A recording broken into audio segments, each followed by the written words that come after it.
All right, let me tell you about one of the wildest con artists you've probably never heard of. His name, Christian, and by the time he was about 20 years old, living in California back in the mid-'80s, he had already figured out one thing about himself. Lying and scamming people was his full-time job. Now, Christian wasn't some obvious shady guy. He looked clean-cut, well-spoken, the kind of person you wouldn't immediately suspect. And in 1985, while taking a few graduate-level classes at a university, he crosses paths with an older, wealthy woman named Dee Dee. Dee Dee has money, land, and even a guest house. And guess who moves in? Yep, Christian. He charms his way into staying there rent-free. Everything seems smooth. Until Dee Dee's adult son, let's just call him the son, and his wife move back home. Here's the problem.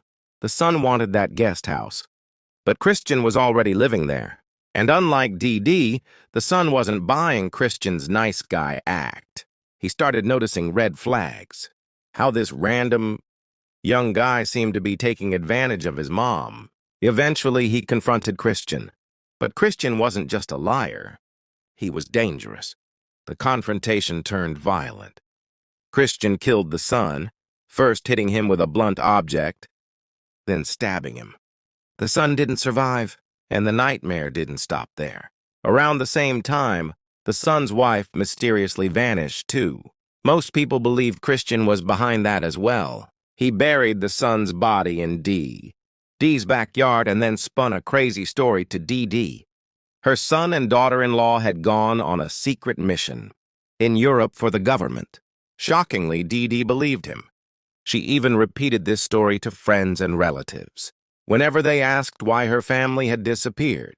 But after months without a single call or letter, people outside the family grew suspicious and filed a missing persons report. The police came knocking, literally.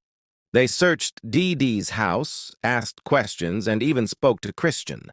And get this, he opened the door completely naked, claiming he was a nudist and, oh yeah, also descended from British royalty.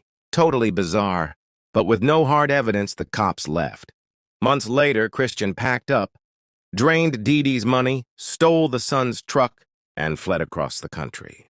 Dee Dee eventually realized she'd been conned, but by then it was too late. Christian was gone. He reinvented himself in Connecticut, claiming to be a big-shot TV producer, then a high-ranking finance executive.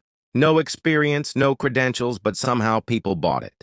For years he lived this double life, but in 1988, he slipped up, he sold the stolen truck. When the buyer tried to register it, police noticed it belonged to the missing son. Christian caught wind that the heat was on and disappeared again. 4 years later, he resurfaced in New York City with his boldest lie yet. He wasn't Christian anymore. He was Clark Rockefeller, supposedly part of the ultra-wealthy Rockefeller dynasty. And people fell for it. He mingled with the elite, married a successful woman, and even had a daughter, all while hiding behind his fake Rockefeller identity. But by 2006, cracks were showing. His wife hired a private investigator, who quickly discovered that Clark Rockefeller didn't exist. The marriage fell apart, and in the divorce, she offered him $800,000 in exchange for custody of their daughter. He agreed, at first. But later, he decided money wasn't enough. He wanted his daughter, too. So in 2008, during a supervised visit, Christian staged a Hollywood-style kidnapping. A black SUV pulled up, he shoved the social worker aside, grabbed his daughter, and vanished. Of course, the FBI was on him immediately. It didn't take long. A real estate agent who sold him a Baltimore townhouse recognized his face on the news and tipped off authorities. Christian was arrested, and investigators finally unraveled his decades of lies. He wasn't a Rockefeller, he wasn't royalty, and he definitely wasn't innocent. He was tied back to the murder of Dee Dee's son and sentenced to 27 years to life in prison.